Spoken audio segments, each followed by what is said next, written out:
Namaskar, good afternoon to everyone. Welcome to the webinar on Comparative World Literature organized by Hindi University, West Bengal. It is my privilege to extend a warm welcome to the Honorable Vice Chancellor of Hindi University, Professor Nandini Sahu ma'am, esteemed guests and distinguished speakers, Dr. Meenakshi Mohan and Professor Radha Chakravarty ma'am. It is my pleasure to extend a warm welcome to both of you to this webinar. We are truly honored to have you join us today, sharing your profound insights and expertise in this rich and diverse field of study. So now, I must say, it is my great pleasure to introduce the Honorable Vice Chancellor of Hindi University, Professor Nandini Sahu ma'am, who is a renowned academician, poet, and creative writer.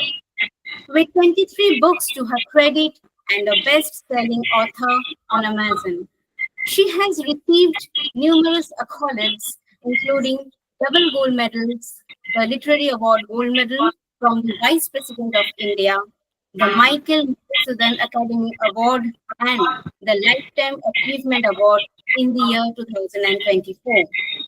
Her latest publication, Medusa, and recent honors such as Tagore Samman 2025 and Honorary Fellowship from the International Academy of Ethics underscore her literary and academic excellence.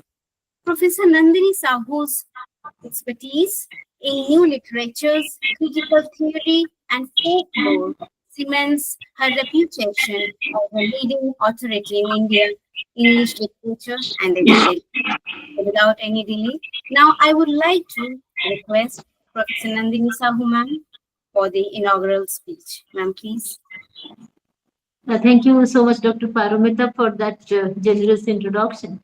I invite Professor Radha Chakravarty and Dr. Meenakshi Mohan to the Hindi University Special Lecture Series as two distinguished speakers on comparative world literatures with their respective areas of research interest. Professor Radha Chakravarty is one of the most reputed scholars in Indian academia. I have lived in Delhi for 2 decades. Since 2005 to 2025, I was in Delhi, and I have experienced, I have seen the way she has been actively engaged in many activities in the city and otherwise in many parts of the country. She is a very kind and a compassionate human being. She is very much loved and appreciated by all. And I have attended few of her lectures in India International Center and India Habitat Center. Also, we have attended a couple of seminars together. So I know her research. I have seen her commitment and her dedication to creative writing, critical writing, teaching, and her commitment as a teacher in the Ambedkar University during her tenure as a professor there. She was impactful as a teacher. She was much loved by her students. And she has been one of those people who have inspired me. So, madam, I welcome you to be a part of our Hindi University lecture series. Once you have spoken, I'll be in a position to probably ask you a couple of questions if I have any, or maybe take your suggestions for our Hindi University lecture series or our syllabus design or things like that. And as far as Dr. Meenakshi Mohan is concerned, I met her on social media probably some 10 years ago when Facebook and all these things they came up. And then I got to know that somebody named Meenakshi Mohan has been actively writing. She is into a whole lot of research and poetry groups. She contributes to many important anthologies, and also she has edited many important anthologies on poetry, diaspora poetry, Indian poetry, poetry in translation, even short stories she has contributed. And recently she hosted the Setu Literature Festival in her own country. She hosted Setu Literature Festival, which was a huge success. I was looking at all those discourses and the appreciation of the participants for Dr. Meenakshi Mohan. And she has been chatting with me regarding this lecture series. When we started the lecture series in January, I sent messages to Radha Madam and Meenakshi Madam. Many of them would like to be a part of it. And she has been sending me messages off and on. I would like to speak on this topic, on that topic. So, she has been interested in our lecture series. She's following the series. She's listening to the speakers. I think she had joined. So, I welcome the Professor Radha Chakravarty and Dr. Meenakshi Mohan to Hindi University Special Lecture Series as two of our speakers. I'm sure that your intervention and your lectures are going to enrich this lecture series. And about this particular lecture series, let me put it on record here that Dr. Paramita, the convener of the entire series, she has been inviting many speakers in the country. She's taking, clues from me, numbers from me. Some of the speakers are from our own research. And the speakers are actively engaging with each other, and also they are engaging with us. We at Hindi University are planning to launch an MA program in comparative literature, where your lectures will be instrumental and helpful for us as a part of our background study or a part of our homework. And we are recording, we're making it our YouTube as well. We are putting you in our newsletters. And we have launched Fuji's Hindi University Journal of Interdisciplinary Studies. The first issue is more or less ready, and it will be launched in the month of December. The first issue of the journal is again comparative world literatures. So if you would like to contribute a paper after this lecture for that particular issue, December issue, please feel free to do so. Otherwise, later on, Dr. Paramita will be in touch with you. We are also going to take out an anthology of comparative world literatures where your research papers will be accepted if they will be published.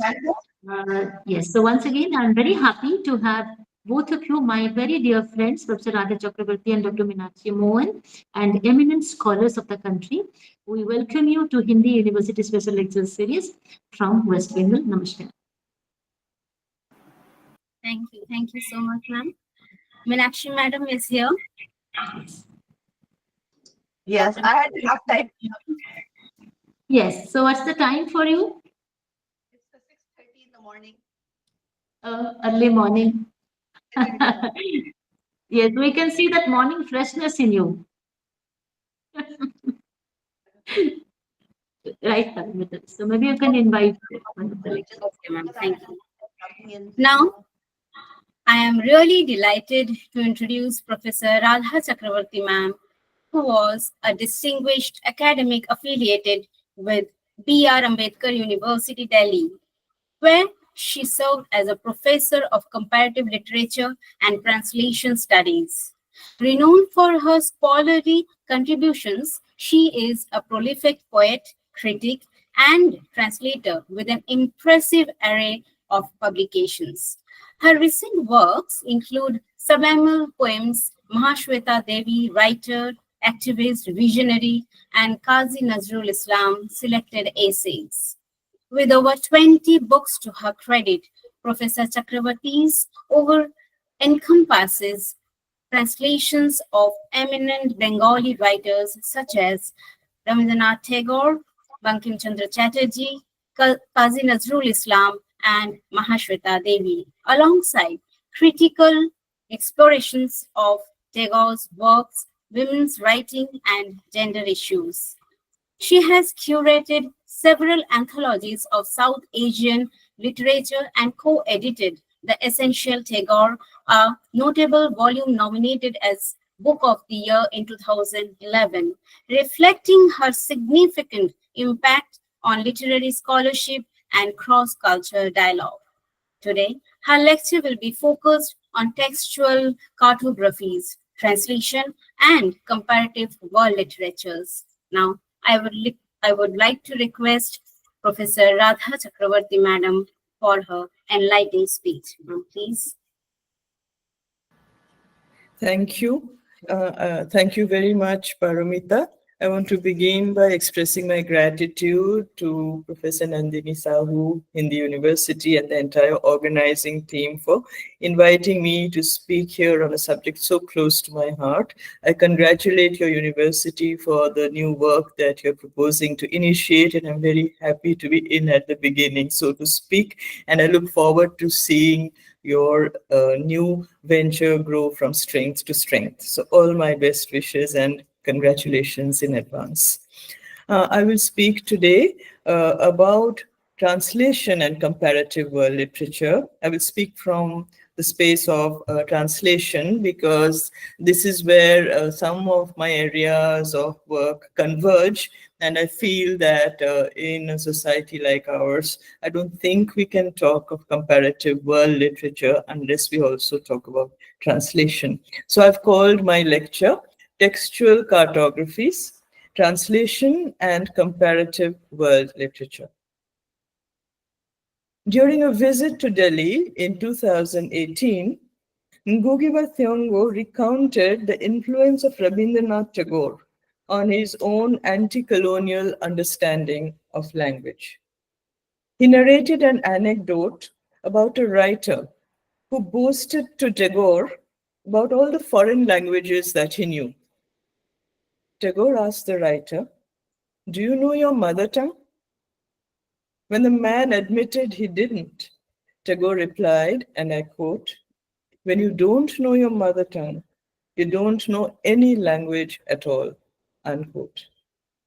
Recalling the incident, Ngugi acknowledges, "My own work on language and power was in a sense an elaboration of that Tagorean sentiment." So those of us who are working with post-colonial literature, and I think it is very much a part of literary studies now, right from bachelor's level, I think we're all familiar with the name of Ngugi. But here itself we see an instance of comparative world literature where we have this conversation between Ngugi and Tagore. Ngugi's anecdote reminds us of the continued importance of Tagore for the reimagining of language and literature as potential driving forces in our contemporary world. Tagore's remarks on the importance of the mother tongue, when seen in relation to his own vast project of bringing the world together in one nest, and I'm quoting from the motto of Vishwabharati, his vast project of bringing the world together in one nest in his dream university at Shantiniketan, point to a dialectical relationship between the universal and the particular, the vast world and the little nest. This dialectic is also central to debates about world literature today. Drawing upon the insights of Rabindranath Tagore, this lecture projects the transformative potential of languages in general and translation in particular as the key to a radical reconceptualization of a comparative world literature for the future. I also focus on multilingualism and interdisciplinarity as aspects of this reimagined notion of comparative world literature. At this moment, works in translation from South Asian languages have acquired great international visibility since Gitanjali Shree's Ret Samadhi, Banu Mushtaq's Heart Lamp, and so on, shot to fame with the Booker Prize. At such a juncture, it is worth asking some new questions about the way world literature has been traditionally defined and the ways in which South Asian writing can potentially alter the map. Traditional notions of world literature are premised on the idea of separate nation states, each with its own separate language. But my aim here is to question this way of mapping literary history. Maps, after all, are not just lines on a globe or atlas. Maps are drawn in our minds and defined by borders that demarcate separate areas named as continents, nations, and their spatio-political subdivisions into regions, districts, cities, villages, neighborhood, and so on. And I think Google Maps has become so familiar to us that we know that we can zoom in and zoom out at will, and borders kind of expand and shrink at the touch of a finger. Cartography, the practice of map making, has never been an innocent activity. It has always functioned as a way of expressing worldviews and epistemologies and been associated with changing power relations in the world. And we have to think about the Renaissance period or the colonial period and so on to think about the link between cartography, map making, and power. As Gayatri Chakravarty Spivak says, and I quote, "Comparison assumes a level playing field, and the field is never level." So we're talking asymmetries of power here. Instead of the conventional way of mapping the literary world in our minds, I propose reading strategies that indicate alternative textual cartographies by focusing on the transnational and trans-regional in translation. Such cultural border crossings are never exclusively about language and literature. They call for an awareness of the worlding of texts and demand a recognition of the relationship between language and power. They compel us to ask some crucial questions. How can an alternative conception of comparative world literature and a revaluing of translation help us remap our world in ways that are not static but dynamic? In what ways can this process be interventionist? These are some of the questions at the heart of my paper. So I'll speak here briefly about the idea of world literature. In 1827, Goethe had announced to Eckermann the advent of the epoch of world literature, or Weltliteratur, after the demise of national literatures. But as David Damrosch in Goethe coins a phrase, asks, which literature and whose world is Goethe speaking of? Goethe, according to Damrosch, sees world literature as less a set of relationships than a network where nations exchange their intellectual treasures. A sense of canonicity is involved here. Damrosch, in turn, takes world literature to refer to all literary works circulating beyond their culture of origin, in translation or in the original language. But as Damrosch recognizes, texts that travel beyond their culture of origin meet with varying forms of reception in different places and at different times. Hence, the circumstances affecting the production, circulation, and reception of the selected texts assume great significance. Damrosch, Apter, and Moretti, among others, open up significant debates about world literature along these lines. May I take just a minute off? Somebody just rang the doorbell. I'm very sorry.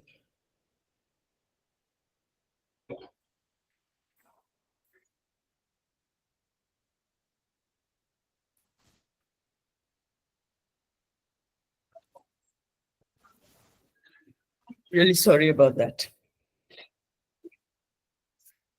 So to continue what I was saying, in India, it was Tagore who brought the idea of world literature into our own literary discourse when he coined the term Vishwa Sahitya, even before he won the Nobel Prize in 1914. In 1907, invited by the Indian National Council of Education in Calcutta to deliver a lecture on comparative literature, he asserted that he would prefer the term Vishwa Sahitya, which literally translates, of course, as world literature. But Tagore's idea of Vishwa Sahitya is more complex and comprehensive than what the English term world literature is generally taken to imply. He declares, and I quote, "Just as this earth is not the sum of patches of land belonging to different people, so literature is not the mere total of works composed by different hands. From this narrow provincialism, we must free ourselves. We must strive to see the work of each author as a whole, that whole as a part of man's universal creativity, and that universal spirit in its manifestations through world literature. Now is the time to do so." In this important statement, Tagore in this lecture emphasizes the idea of universality, which transcends the narrow, circumscribed spheres of the local. He says, and I quote, "Man throughout the whole of history is incessantly at work to fulfill his deepest purposes and to unite himself with the all. It is he, I say, who will strive to see in history not the local and the individual, but the eternal and universal man. Likewise, what really claims our attention in world literature is the way in which the soul of man expresses its joy." Unquote. So this is a broad sweeping vision that Tagore expresses when speaking of world literature. But alongside this sweeping vision, Tagore also celebrates the minute and the particular. In his vision, the same spirit that animates the cosmos finds its manifestation in the atomic, concrete details of our individual lives.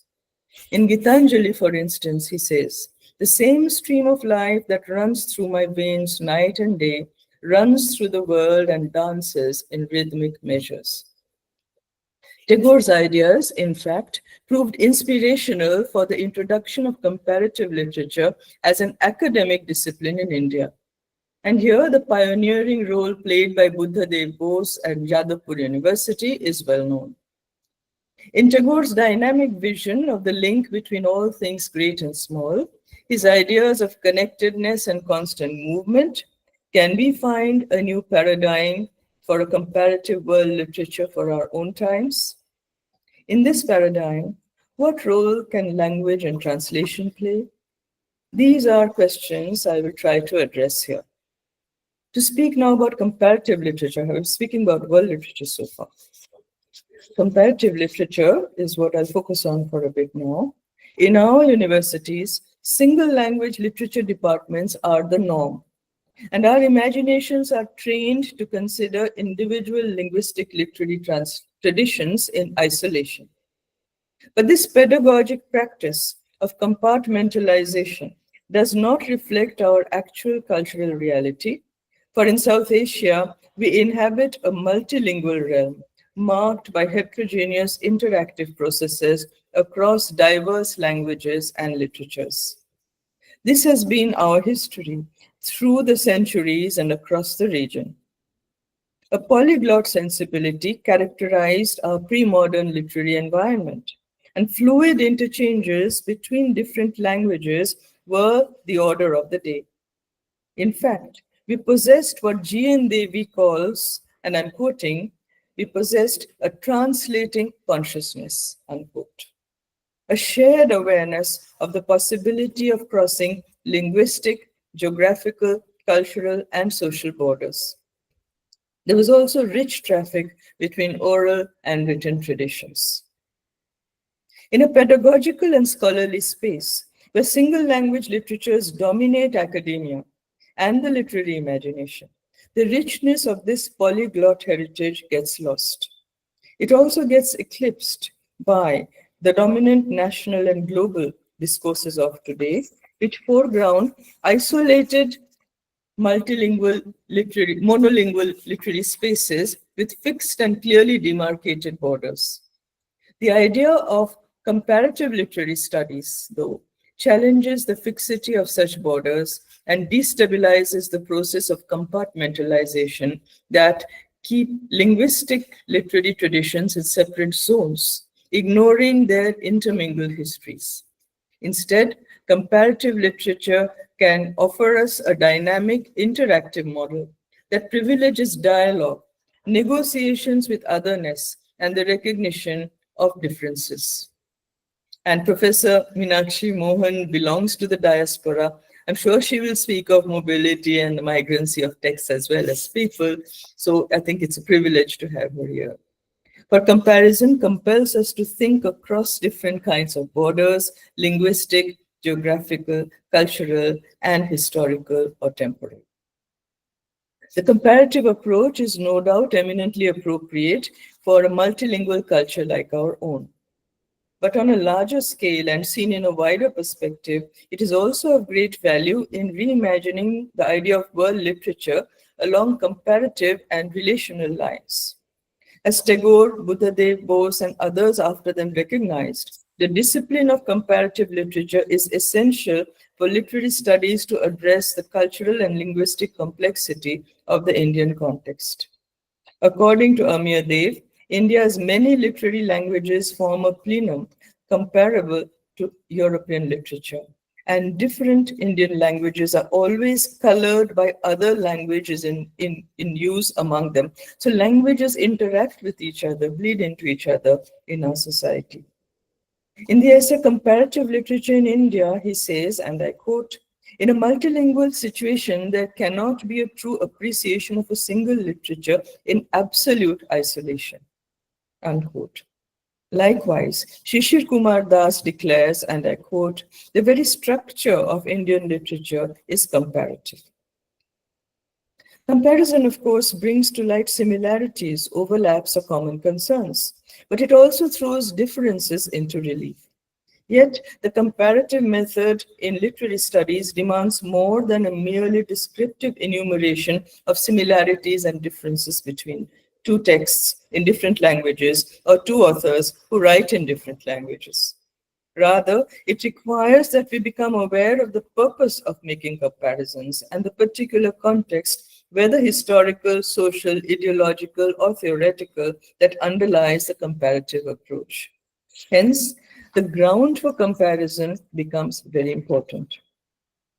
In other words, comparative study involves being alive to crucial questions of purpose, context, and history, because literary texts do not exist in a vacuum. Comparison is always about relationships. Because it is grounded in history, the act of comparison inevitably brings us face to face with asymmetries of power and hierarchies of language. In ancient times, for instance, Sanskrit was the elite language in large parts of our culture, while other languages were seen as subsidiary or inferior.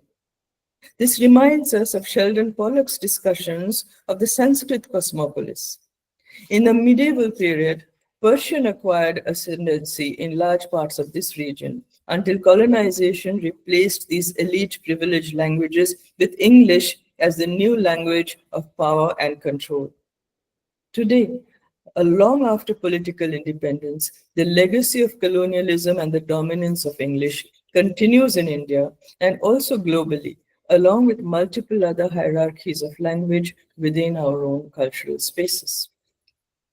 But comparative literature as a discipline also has the potential to displace these prevalent hierarchies by focusing on the multiple linguistic traditions that have always flourished in our culture, beyond the dominant languages of power.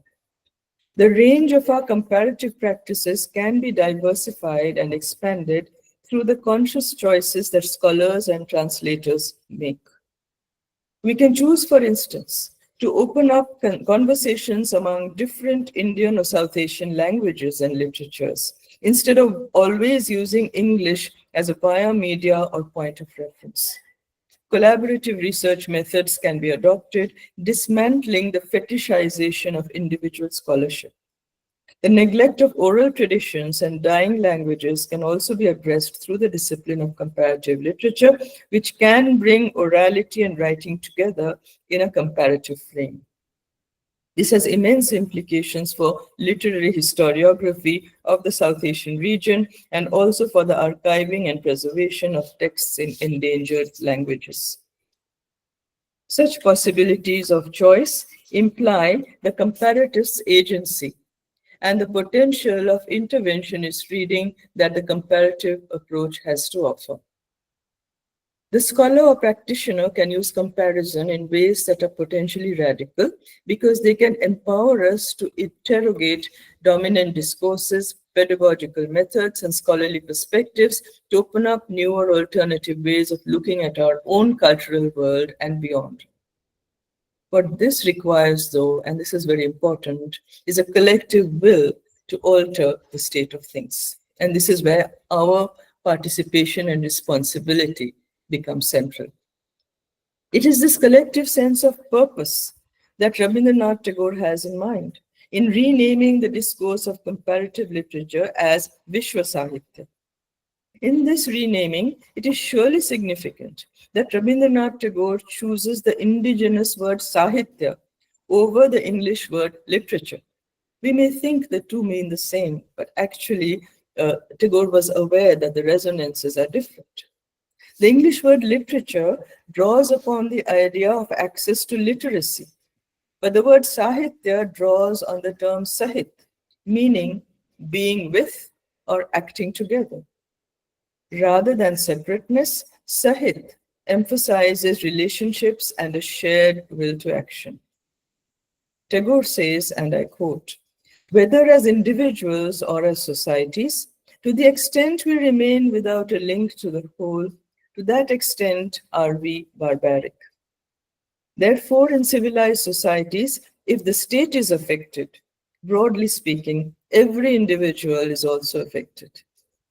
If the society is constricted, every individual's self-blossoming is stunted. The more liberal man's composition of his larger world, the more he is at liberty to express his humanity," unquote. In adopting comparison as a way of connecting the local with the national, regional, and global, perhaps we would be wise to take a page out of Tagore's book. For his idea of Vishwa Sahitya challenges the dominant Eurocentric models of comparative world literature. Instead of accepting prevalent Western definitions of the category, we can choose to include in world literature, and this is where syllabus formation also becomes crucial. We can choose to include in world literature such texts in South Asian languages that can lend themselves to multiple levels of comparison, not always necessarily involving English, French, Sanskrit, or other elite languages. It is important too to connect with the wider world through translation of world literatures into South Asian languages. So not always translating into English, but translating the world into South Asian languages to establish interconnectivity. This approach also draws upon Gayatri Chakravarty Spivak's idea of planetarity, which challenges the hierarchical discourse of the global with an alternative model of privileging non-Euro-American languages in multiple ways. At this point, I will speak about translation, world literature, and the literary humanities, which is the final section of my lecture. To engage with our multilingual reality and read comparatively across the diverse languages and geographical spaces in our region, we need to move beyond monolingual skills. For comparative literature in South Asian contexts, therefore, translation can play a vital role. Bilingual or polyglot scholarship and creative practice, once taken for granted in our cultures, but now a rarer phenomenon, needs to be reprioritized. But since an individual scholar with a limited number, since an individual scholar can exercise competence in only a limited number of languages at best, because after all, no one can be an expert in all languages, translation offers a valuable way of providing wider access to texts in multiple South Asian languages. Translation can be a ground for connecting scholars from different linguistic backgrounds, opening up possible channels of communication across varied linguistic literary units in our cultural spaces. Hence, alongside the comparative approach, translation also needs to be revalued as something that can potentially enrich knowledge production in our part of the world. In fact, there has always been a rich tradition of translation in South Asia, and since ancient times, we had our own ways of conceptualizing the practice. So I'm not going here into Indian translation theories, which is a rich and a varied field, but it is worth reminding ourselves that we had our own tradition and our own theoretical formulations. The question of fidelity to the original source that dominates Western theoretical discourse and the general reader's attitude to translated works is something that we need to question. Because in pre-modern polyglot cultures of South Asia, Faithfulness to the original was certainly not the norm for translation. In our multilingual ethos, text travels through translation in a fluid, flexible way, often undergoing many transformations in the process. P. Lal describes this process as transcreation. Perhaps transcreation is a term we need to take seriously when we speak of the creative potential of translation. So the conventional dichotomy between creative writing and translation, I would question that, and I think P. Lal is a very good model for thinking about translation as itself a creative process in its own right. Most current theories of translation that circulate in academia today come from the West, but they don't always reflect the linguistic and literary scenario of the South Asian region. Dominant theories in the discourse of translation studies encourage us to think of literary translation only in terms of written and print cultures. Given our rich history of oral and performative traditions, though, we need to expand our definition of translation to include orality as well. And here, Professor Nandini Sahu, with all her work on folklore, I'm sure can contribute very richly. There is a wealth of work to be done here. The quest for lost or dying linguistic and literary traditions deserves more attention.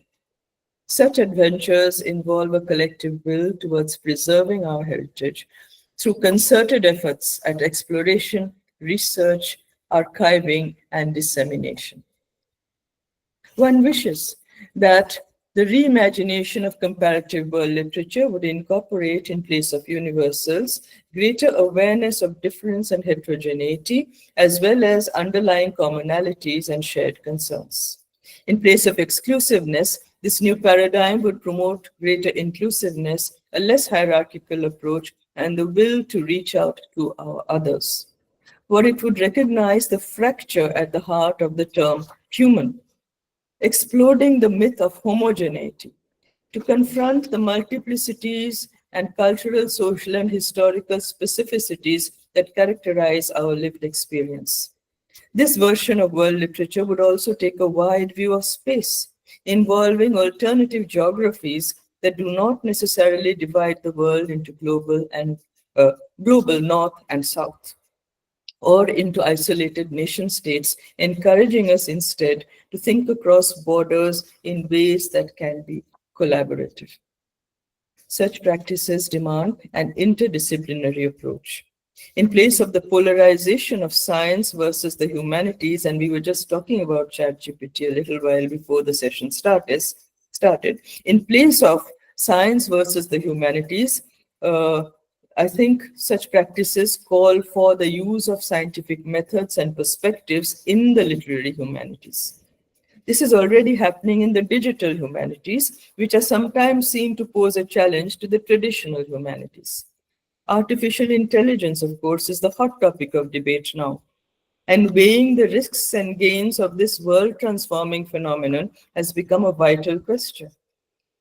Speaking of creative destruction, the socioeconomic process by which old industries are destroyed as new models emerge, Yan Hu says uh, about the debates that surround AI, chat, GPT, and so on in the literary domain.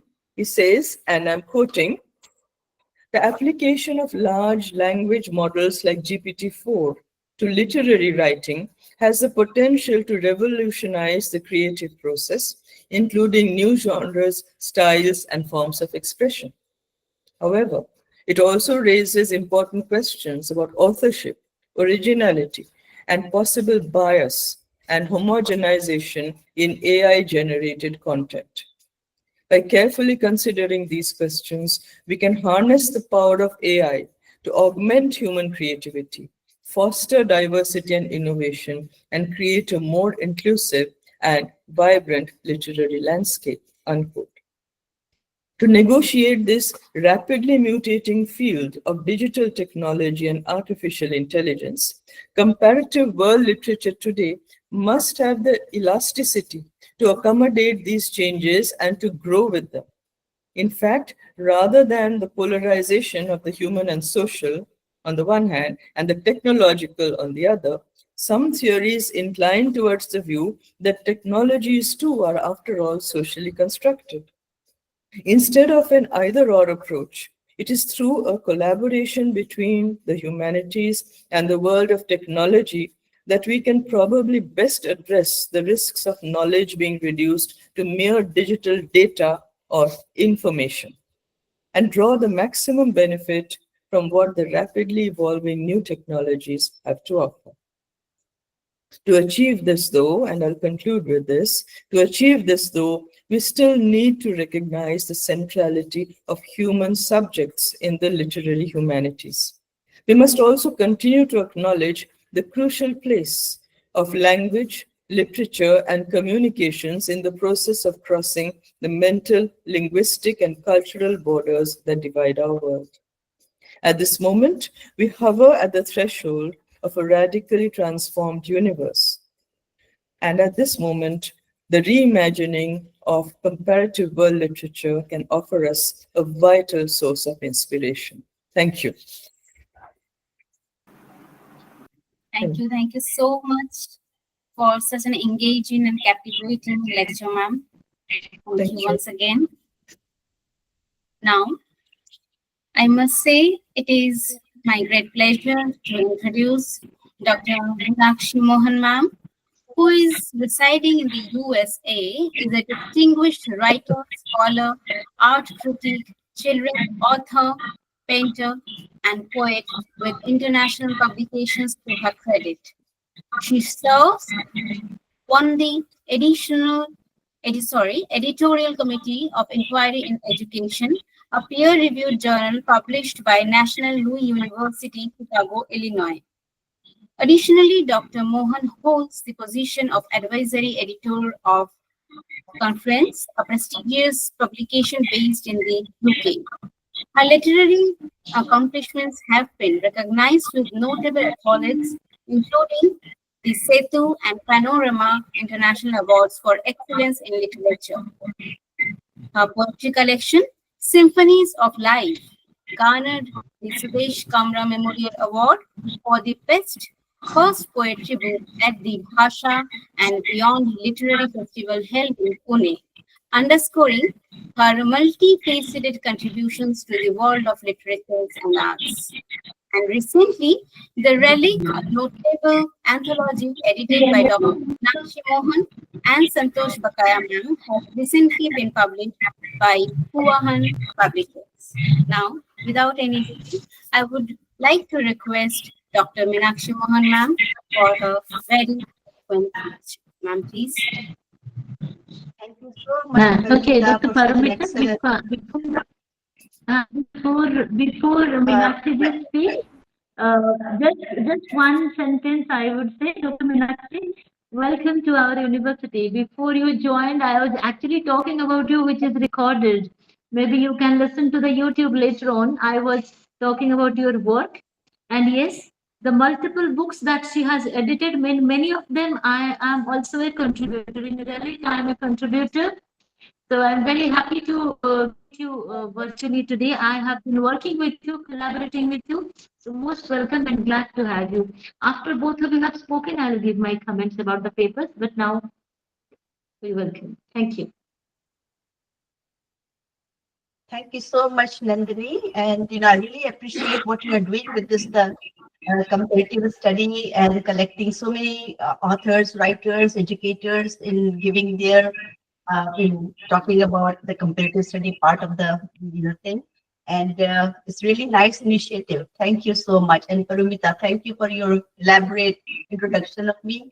And Radha, nice meeting you. And I follow you on your Hindi translation. I mean, Hindi poetry as well as English. So you have done, you are really doing great. And I really was very interested in intrigued actually by transcreation and translation. I haven't done much on that. I'm a bilingual writer, but I write Hindi and English both, but I have never yet made any attempt to do transcreation yet. So that is maybe something fascinating. So my study today is based on early childhood education because that's my area of specialty. The title of my paper is South Asian Literature in Early Childhood, a comparative study of melting pot and a rainbow of different colors in the American classroom. I wrote the whole research paper actually. So the abstract is this critical study examines the ideological dichotomy between melting pot and the rainbow of different colors as it manifests in South Asian literature-based early childhood classrooms in America. The melting pot idea promotes cultural assimilation, and the rainbow concept champions multiculturalism and cultural diversity.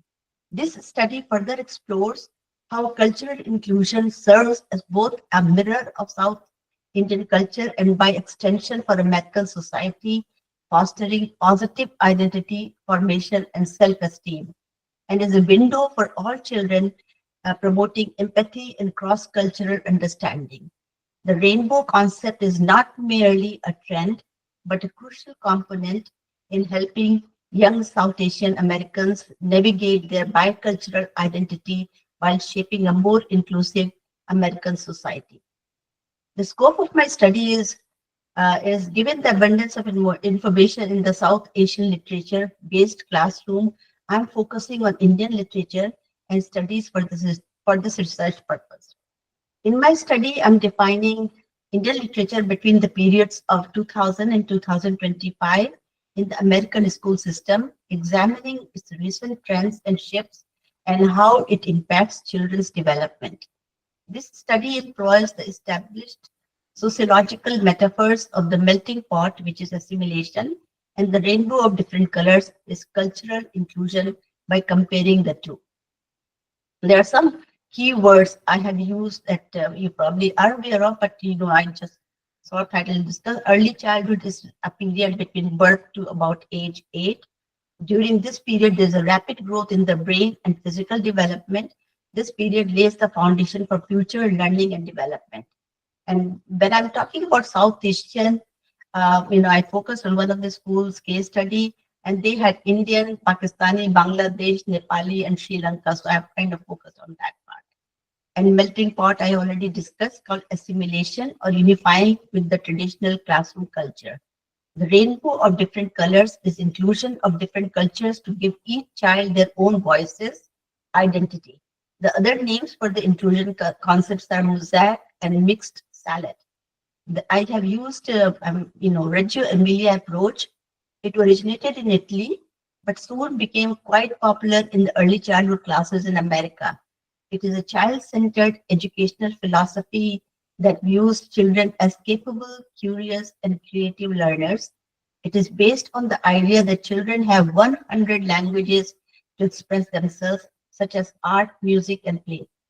The approach emphasizes strong relationships and collaboration among children, teachers, parents, and community resources. I have started my introduction with two case studies of two different classrooms. So first is Sheila's story. It was around Diwali time. 5-year-old Sheila came to the class wearing a lehenga and chunri. She was excited to share the clay diya she had brought from home, and she also wanted to show off her Indian dress. She tried to tell the class all the preparations her parents and grandparents were making for the Diwali festival. Instead of celebrating the class with this cultural Indian festival, Miss Linda simply told her to put the diya in her cubby so that it wouldn't get broken, and she folded her jewelry so it would not get dirty. She gently drew the class's attention by talking about the forthcoming Thanksgiving and how and why we celebrate it. Sheila felt a quiet sadness. Her festive spirit was dampened because she could not share her joy with anyone. Sheila sat down docilely with the other kids with an unfulfilled ache. The book in Miss Linda's classroom library are mainly from mainstream authors, and while there are diverse characters, their cultural backgrounds are not a central theme of the classroom. The class's mission is to foster a unified culture where everyone is treated equally to minimize differences and to prevent potential conflicts. The underlying philosophy is that the best way for students to fit in is to shed their cultural differences and adapt to the dominant culture. And the next is another classroom scenario, which is Priya's story. Mr. Roger teaches at Washington, D.C.'s Early Childhood Research Center. The school adheres to the Reggio Emilia philosophy of teaching. All teachers are Reggio trained. The primary mission of the philosophy is child-centered, focusing on your voice and an emergent curriculum. The environment is the invisible teacher. The teachers are both observer and learners. Therefore, Mr. Roger already had the environment set up with the theme of Diwali festivals. He had prepared documents for all sensory hands-on learning activities in which children were involved. The massive mural on the wall was a colorful rangoli designed with children's artwork and stories around it. Children had shared their own stories with illustrations. They shared their stories at the author's chair, discussing what inspired their stories and illustrations, while each child in the classroom listened and asked questions after the stories were told. In one corner of the classroom, he had set up a light table with translucent objects in the colors of gold, red, and orange, and provided mirrors and flashlights for children to experiment with how light reflects and bounces. But today was a special day for Priya. The golden days of fall had fully arrived, carpeting the schoolyard in a symphony of brown and rust-colored leaves. But inside Priya's heart, it felt like a fireworks show. She had learned about fireworks during Diwali from one of the books. The 5-year-old bubbled with excitement, her hands held tightly by her parents as she walked into Mr. Rogers' classroom. The other children were already buzzing with curiosity. They had spent the past few weeks exploring Diwali. There was a special electric energy in the air, and everyone was looking forward to what Priya and her parents were going to do. Once they all settled down, Priya's father laid out some books on Diwali on the floor. Then he asked the children to select the book they would like him to read. Whichever book got the most votes, he chose that one. So the winner was Amma, tell, tell me about Diwali. This is the book. Amma, tell me about Diwali by Bhakti Mathur, and the illustration was by Malshri Somani. He asked the kids why they chose the book. So one kid raised his hand and said, I think I love the illustration.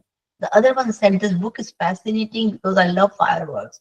Priya, sitting next to her father, said, I love Indian festivals. We celebrated Holi here. Remember, we all had colors over us. The children chorused in yes, and one child said, my nana had to shampoo my hair to get the green color out of my hair. All children giggled and clapped. Priya's father smiled and said, but that was fun, wasn't it? All the kids said together, yes, that was a lot of fun. Priya's father said, now let's see what happens in Diwali. Diwali is also called the Festival of Lights. He started by showing the illustrations all on glossy dark paper, showing the stars and the lights of the fireworks. A sea of curious little faces was on him as he started the story in his sonorous voice. It was as if the stars themselves came down to the earth that night. The entire day was lit up with thousands and thousands of lights. It was Diwali, the festival of lights. It was pin drop silent, all eyes and ears to him as he continued. Clarka had woken up early, full of excitement, and wore new clothes with joy. Friends, uncles, aunts, and cousins streamed in throughout the day with good wishes and cheer. In the evening, all the children had lit up the house with rows of small earthen oil lamps and called diyas. Then the story continued to Ganesha, the god with an elephant head, and on his feet his pet mouse rests. The children's expressions were a mix of fascination, awe, and curiosity. But the story was becoming more magical as they heard about how Ganesh brings good luck, how good triumphs over evil, and how the goddess Lakshmi rewards her true devotees with fortune and health. As the story ended, there was a lot of questions. They were especially fascinated to learn how Hanumanji could fly over the ocean. Mr. Roger, who was sitting on a chair in a corner, said, kids, how would you like to act out Ganesh, Hanumanji, and Lakshmi Ji? Yeah, yay, that would be fun. All the kids said together. Mr. Rogers said, okay, we'll plan on that. And who will be the little mouse pet for Ganeshji? There were giggles and cheering. The story ended on a happy note. Priya's mother gave all the kids colorful scarves and they all danced in a circle, waving their scarves. Later, they had the opportunity to make diyas with air dry clay and then paint them the way they wanted with colors and glitter. All the kids helped Priya's mother decorate one corner of the classroom with their diyas lighted with battery operated lights. She made homemade mithais to share with the kids, taking their food restrictions into account. She put henna on each child's hands. Lastly, Priya's father projected some pictures of how Diwali is being celebrated. Later on, these Diwali activities took many forms, doing science experiments in making colors with safe ingredients, doing dramatic play, Bollywood dancing, book reading, writing, creating music, and making batik greeting cards to invite parents and grandparents for the big festival days, where other South Asian cultures like Pakistan, Bangladesh, Nepal, and Sri Lanka were going to present their arts and crafts in their stalls. It was going to be a big day for the school with dances, dramas, food stalls, henna applying, and fashion shows in traditional South Asian dresses. The classroom library was filled with books that featured not only characters from different cultures, but also delved deeply into tradition and stories such as Hot Roti for Dadaji by MC Ahmed and many other books, as for example, Animal Tales from India and the Jungle Books. Priya Dreams of Marigold, Ganesh's Sweet Tooth, books on Raksha Bandhan and Holi. More list of the books are in the reference section. Mr. Rogers' philosophy is that the strength of the community comes not from blending everyone into one color, but from appreciating the beauty of each distinct color. Anthea Bell, in her book Comparative Children's Literature, refers to Paul Hazard, a leading figure in the field of comparative studies at a time when children's literature hardly existed as a field of study, who sets out to achieve an image of childhood to achieve a freestyle childish identity, the voices of children. She quoted Hazard, who wrote from a child's point of view, give us books, give us wings, we are willing to learn, but please let us keep our dreams. Theoretical framework on this one here, that's the next title. The melting pot. Historically, many traditional American early childhood schools operated on the melting pot concept, especially in the early to the late 20th century. The curriculum primarily focused on American history, often featuring festivals with a celebratory and national tone. The term melting pot was popularized by English Jewish playwright Israel Zangwill in his 1908 play, The Melting Pot. The play's main character, a Jewish immigrant named David Kihano, came to America with the hope that all ethnic and religious differences could be melted to create a new unified American identity, a culture that became homogeneous, a blend of these different groups, a new identity. It represented the American promise of a new life from old world prejudices. In the mid-20s, Dewey established a lab school in Chicago. It was an experimental school in which he believed that schools were crucial for social integration and creating a common democratic identity. His progressive education was criticized as an assimilationist practice where common identity referred to the dominant culture. W.E.B. Du Bois said that Jewish philosophy could relegate the ethnic population to lower skilled jobs. John Locke's theory of tabula rasa or the blank slate suggested that individuals are shaped by the experiences and education. He emphasized that the goal of education was to foster specific values, morals, and knowledge into a child's blank mind. Rousseau's philosophy, as outlined in Emile, focused on child in education in a natural environment. It was considered a form of assimilation as the child is molded to a universal standard rather than to their specific cultural context. Recently, the melting pot approach has been widely criticized, leading to the adoption of more inclusive education that allows children to express their own voices. The rainbow of different colors child development and theories. The rise of own voices since the early 2000s has created a new landscape for South Asian children's literature, one that is deeply informed by modern developmental and educational philosophies. The shift from melting pot to a multicultural rainbow is not just a social change, it is a reflection of how we understand child development itself. Early childhood is a period of rapid physical and brain development, primarily occurring from birth to age 8. This phase lays the groundwork for all future learning, behavior, and health. A child's brain develops more rapidly in the first 5 years than at any other time in life, forming over 1 million new neural connections every second. By age 5, a child's brain has reached about 90% of its adult size. These connections, called synapses, are the communication pathways between neurons and are essential for a child's abilities from movement and language to problem solving and emotional regulation. Positive experiences in relationship with parents, teachers, caregivers, and in nurturing environment as well as exposure to meaningful literature strengthen these natural connections. Educational theories, particularly those from philosophers, educators like Piaget, Vygotsky, Erikson, Maslow, and Yuri Bronfenbrenner, as well as Reggio Emilia philosophies, provide a strong theoretical basis for a plethora of new books that impact children's development, self-confidence, self-worth, and identity. South Asian children's literature, with its vibrant illustrations, rich cultural narratives, and often multilingual text, provides a perfect medium and tools for children to explore and connect with their heritage in a sensory and experimental way. Reggio Emilia's philosophy of the environment as the third teacher emphasized that children learn through 100 different languages, which can be art, music, storytelling, dramatics, and play. National Children's Research Center, an early learning hub for preschoolers, uses play-based learning.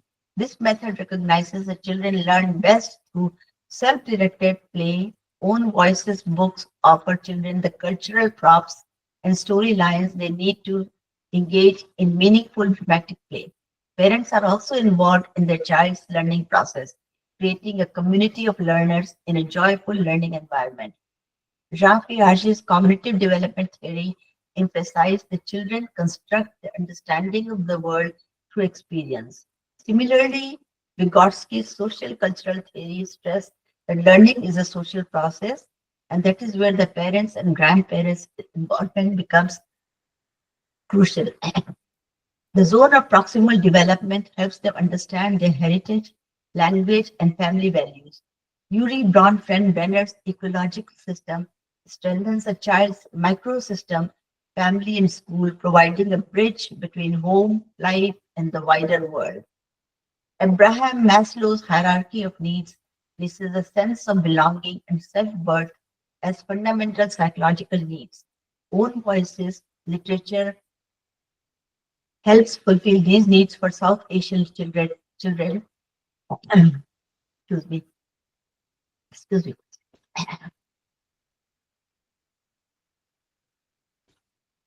So by showing them that their identities are valid and valued, seeing characters who are like them and share their cultural experiences. Excuse me. Sorry. But which is critical foundation for all other stages of development. Erik Erikson's stages of psychosocial development, particularly the initial periods of initiative versus guilt, that is the preschool period, are directly influenced by own voices literature. There's a list of books in the reference section that could be a source of strength for young children to hold on to both their American and South Asian identities. Education and literature. Excuse me. Education and literature are intrinsically linked, as literature serves as a powerful educational tool to foster critical thinking, empathy, and cultural understanding. Literature allows learners to explore diverse cultures and human experiences, broadening their understanding of themselves and others. Literature provides a language to describe feelings and offers a safe space for children to understand and process emotions, thereby supporting their social and emotional development. South Asian children's literature helps other children in the classroom as well as their parents and teachers by reflecting diverse cultures, promoting empathy, and breaking down stereotypes. By seeing a different way of life reflected in a story, children can expand their understanding of the world and their place in it. Mirroring in the context of literature is a crucial concept for both the child who sees themselves in a book, a mirror, and the child who sees someone different, a window. When other children read about South Asian characters, they are essentially given a window into a culture that may be new to them. This window then allows a form of mirroring to occur as they identify with the characters' universal emotions and experiences. Even if the cultural context is different, a child reading a book about a South Asian boy who is nervous about his first day of school can mirror the character's feelings of anxiety. This allows for shared human experiences that build a bridge between the reader and the character, developing an understanding of characters' internal world, their fears, joys, and love. The reader develops empathy. They see beyond the surface level differences in clothing, food, or festivals and recognize the commonalities that bind all people. In short, South Asian children's literature helps other children by using mirroring as a tool for empathy and understanding. It turns the unfamiliar into something relatable, promoting an inclusive worldview. So the last part is an awareness of one's cultural identity is essential for many reasons. Many people, especially children who do not have an awareness of their cultural heritage, consider being culturally different as culturally deficient. This deficiency can produce numerous damaging effects, including a decline in family values, an increase in crime, a widening of the parent-child relationship, and a loss of cultural heritage. Remember the story of the little wooden puppet Pinocchio? In his insecurity about being different from the other children, he got involved with the wrong sort of crowd and got himself into all kinds of trouble. The world is now a global village. It is vital for children of all ethnic backgrounds to feel secure in their cultural identity. The support and strength of cultural roots give students the autonomy and confidence to succeed alongside diverse individuals and navigate their way through life in this complex world. Therefore, the successful South Asian literature is a must for the South Asian diaspora in America. It reinforces the South Asian children's self-worth and they can confidently say, "This is who I am." While this study focuses on the Indian American diaspora, it can offer crucial insights for educators in India and other countries by highlighting the universal importance of culturally relevant education. Educators in India can apply this principle by integrating a wide range of regional and community-specific narratives into their curriculum, ensuring that children see their own lives and traditions reflected in the books they read. Just as a rainbow of colors is valued in the American context, embracing and celebrating India's rich tapestry of cultures in the classroom can empower students to feel seen and valued. It could also encourage children's authors and researchers to write more such books, which is really needed to spread the vibrant colors of the rainbow about society and culture. Jimmy Carter said, we have become not a melting pot, but a beautiful mosaic. Different beliefs, different yearnings, and different hopes and different dreams. Diversity is a tapestry of many colors, and each thread is a story waiting to be told. Let us weave a world where colors, every color shines bright. Thank you so much.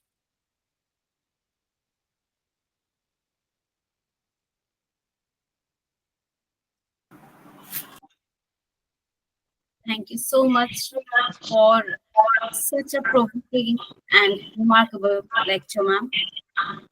Now, I would request Professor Nandini Sahu, ma'am, for a very valuable remarks. Ma'am, please. Thank you so much, Dr. Paramita. I am extremely happy to have two very well-researched lectures by Professor Radha Chakravarty and Dr. Meenakshi Mohan. I thoroughly enjoyed the discourses by both of them. Of course, unfortunately, in the middle of the lecture of Dr. Meenakshi Mohan, my internet had some issues, so I could not hear a part of it. But anyway, whatever I could understand that I could hear from her discourses, I have taken down a few points which I am going to let you know now. Professor Radha Chakravarty, as expected, she talked about the textual cartographies vis-a-vis translation in comparative world literatures. And I always wanted Professor Radha Chakravarty to speak on Tagore because she has translated a few very seminal books on Tagore, which are creating ripples all over the world. Up to my expectations, she spoke about those translations, and then the influence of Tagore on anti-colonial writings was something that created interest, and I'm going to read a bit more about it. And then importance of mother tongue, reimagining language and literature, dialectical relationship between the various worlds and the various world literatures, and then transformative potential of languages. She pointed out that, and then literary cartographies and multilingualism, interdisciplinarity in world literature, mapping literary history. These kind of very important issues that she pointed out. Probably in Hindi University we can take up more research on those areas, and our faculty and students, whenever they have any doubt vis-a-vis the things that she discussed today, we can take the research and the collaboration further. Madam, we will need your support and help when we design the syllabus in Hindi University for comparative world literature. You answered to a few very important questions that were all the time running in my mind, like how does transnationalism in translation challenge the Eurocentric models of comparative world literature, especially when viewed through Tagore's multilingual and intercultural literary practices. And also a serious Tagorian view. So this question was always in my mind, and this particular question in your lecture, and in which can explain our understanding of nation-bound or multilingual paradigms to include Tagore's role in mapping an alternative plural literary history. I was talking about Professor Radha Chakravarty's discourses, so she talked about interdisciplinarity and multilinguality, and also the idea of planetarity. That is something that a lot of new researchers are taking up. They are doing work, and then this is coming up in a big way in the syllabi of universities as well, in the literary theory classrooms. So probably the teachers of the university can take up some fundamental research on the idea of planetarity, and then we will get back to you. And then the dichotomy between knowledge and data when it comes to artificial intelligence, chat GPT, that we started talking about in the beginning. I so agree with you, Professor Radha, that these kind of immediate and quick fix methods will not help the researchers of comparative world literatures. Rather, we have to do a lot of textual reading.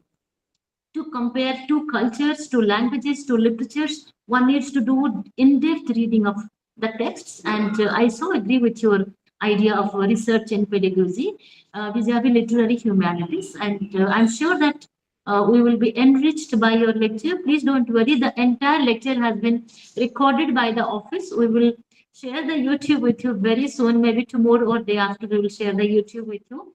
And in the video, everything has been recorded, and we will continue this research with you. No, I think it's entirely my loss that I could not listen to the entire lecture by Dr. Meenakshi Mohan.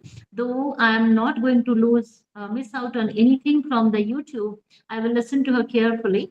Whatever portions from her lecture I could participate or I could engage with, I was very glad that she talked about children's literature. Not a single speaker in the Hindi University Lecture Series has spoken about children's literature till date. You are the first speaker who took up this very important subject. If you come to the university syllabi of almost all the universities in the country, children's literature still is one of the marginal studies. We have not taken it as a part of our mainstream literatures. I hardly find any university where there is an MA in children's literature. After listening to you, I'm more than inspired that in Hindi University, probably we can start with a certificate in children's literature or something, because West Bengal is rich with a whole kind of nonsense verses and children's literature, then mystery and folklore and oral literatures vis-a-vis children's studies. We can start with that, and in due course of time, maybe we will be one of those universities who will introduce something massive on children's literature. You talked about early childhood education in South Asian studies. That is pretty important for me and all of us. Then ideological issues and debates, and a child's point of view. Children's literature, when you distinguished literature by children and literature for children, that was something very interesting for me. People confused between literature by children and literature for children, and also writers who are writing children's books. Even they confuse about these two ideas. So you brought some kind of clarity into the discourse of children's literature, and we are grateful to you for that. And the theoretical framework vis-a-vis children's literature. Yes, no literature can be presented to the MA or PhD students unless we theorize. So you talked about theorization in children's literature, the identity politics of gender in children's literature. I remember that I was in the syllabus design committee of a couple of universities, where in the children's books for teachers of children's literature, we had some kind of representation where children from Northeast India, or children who are dark skinned, or children who are differently abled, they were not represented. A kind of a group of children were presented who were quote unquote perfect, and mostly male.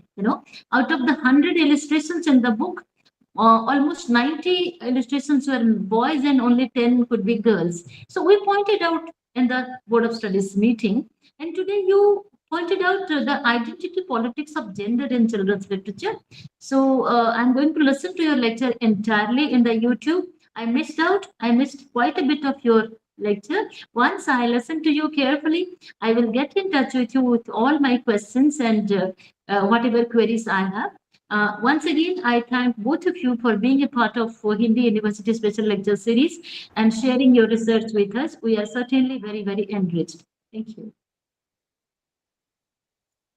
Thank you, ma'am. Thank you so much.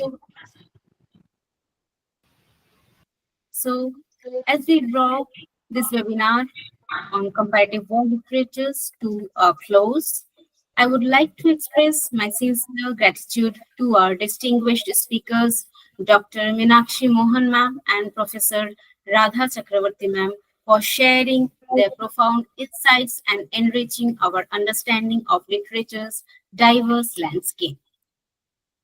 And thank you to our Honorable Vice Chancellor of Hindi University, Professor Nandini Sahu ma'am, for graciously joining us today amidst your undoubtedly busy schedule. Thank you, ma'am. And a special thanks to our very special participant today, the renowned writer and speaker, Sadhvi Chadha ma'am. Thank you, ma'am. And at last, thank you everyone who has joined today and our team Hindi University. Thank you once again and namaskar. Thank you so much. Thank you. Thank you very much. Okay, then. So see you again. Bye bye. I'm coming to Delhi by the end of this month. Probably I will meet you, Professor Radha. Yes, please, we must get in touch. Do get in touch with me. Yes, of course. And Meenakshi madam, I will try to meet you in December. Okay. Thank you. Yeah. Okay, then. So, Thank you. in next year, so around February. Yeah, sure. Thank you. Namaskar. Bye bye. Thank you.